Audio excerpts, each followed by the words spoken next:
Hello, this is yet another Luxuries Updated where I skip actually reviewing anything and just talk into a video for a minute. So, yeah, I really should do more video reviews. A guy called MaximumRD, who's come up with some good stuff before, did an open tag, which basically said what pisses you off most about buying stuff on eBay. And if you are watching this and you're based in the UK or the US or any kind of, big, or, Central Europe or whatever, you guys do not know how lucky you have it. Based in Ireland, as you can probably tell from the funny accent and the pale skin and what have you. And I like collecting old video games. The problem that you have in Ireland about when you buy things on eBay is that if you want to buy anything big like a console or a computer, the postage tends to be nuts. I've bought stuff before where the postage has been more than the actual console price.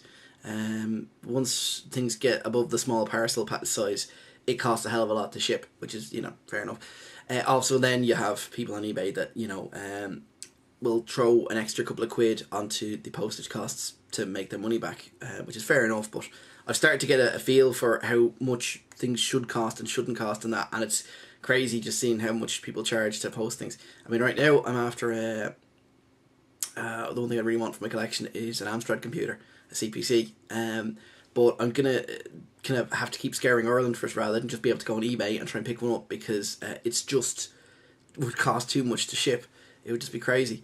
The second thing that is really annoying is that a lot of sellers will just either only shipped within their own country or to certain land masses. So a lot of US people only ship to the US, which is kind of fair enough, I understand to a certain extent. And the UK, a lot of people only ship to the UK and will only sell to UK bidders, which is, again, I don't like it, but I can understand why a lot of people have gotten burnt. I've from forums I'm on, I've been talking to people that actually sell stuff, and people have, gotten burned selling to international sellers, and they have to deal with two different post offices if stuff goes missing and all this. I can understand, like I said, I don't like it, but I understand it. But the one that drives me absolutely fucking nuts is people that they're listed as selling internationally, but they have the famous email me for shipping costs, and the amount of times I've lost out on really cool stuff because the person, I mailed the guy a couple of days in advance to get a find out how much it costs, and the time ticks down. Some other guy throws a bid on for a couple of pennies. I can't bid on it because basically, for all I know, the guy could turn around and say, "Oh, the shipping's £100," and I'm bound to it. So I basically, have to let the sale go, and then at the end, a day later, the guy comes back and goes, "Oh, lol, sorry about that. Only sorry, I mailed now. Would have shipped for whatever amount." So it's just, you could look these prices up. You can look international prices up, folks. There's only a set limit of bands as to how much things cost per weight. So please put them up, and just for my sanity. So yeah, basically, yeah, the other thing is, because I live in a small island in the middle of the Atlantic, and we deal with various different, postal services and shipping and what have you, stuff goes missing. Now, I've been lucky, touch wood, that I've never actually lost anything in the post, but I bought a Mega Drive there off a guy in Scotland, in Dunfermline, I think it was. Lovely guy, a while back, and it was sight unseen, and I just took a chance on it because it was pretty cheap, and it was, he had put the postage prices up, folks. Again, it was handy. So to keep the postage costs down anyway, he said he'd ship it in 3 different parcels, which is, one of these weird loopholes that, sometimes shipping things separately costs less than shipping in just one straightforward box. So, the power supply arrived pretty quickly. The pads arrived pretty quickly. The last parcel with the Mega Drive didn't. Now I kind of figured, obviously, look, maybe this thing never existed and it's just going to be mysteriously lost in the post. Now, in fairness to the guy, he was absolutely lovely, and he had offered basically to refund me the whole amount if the Mega Drive didn't show up. So basically, in other words, the pads and what have you would be free and he'd be out of pocket. So I kind of said, no, we'll leave it and just see how it goes. And literally on the day that I was going to mail him and say, okay, well look, sure, give me a couple of quid back or whatever, the Mega Drive arrived from Lima. Yeah, he lives in Scotland, I live in Dublin, and it's, not massively that much of a distance between the two.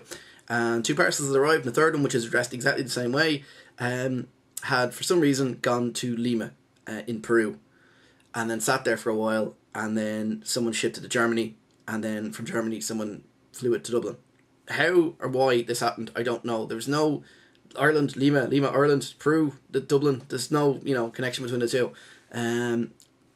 Maybe it fell off a bag and someone, you know, fell off a trolley and someone stuck it into the wrong trolley or something. I don't know, but yeah, no, that was it's like, you know, bizarre. It took a month to arrive, and then via South America. So crazy. Oh yeah, and it was one I was taking apart. It's the one, if you've seen my modded one. I've actually finished it, by the way, which looks a lot neater now.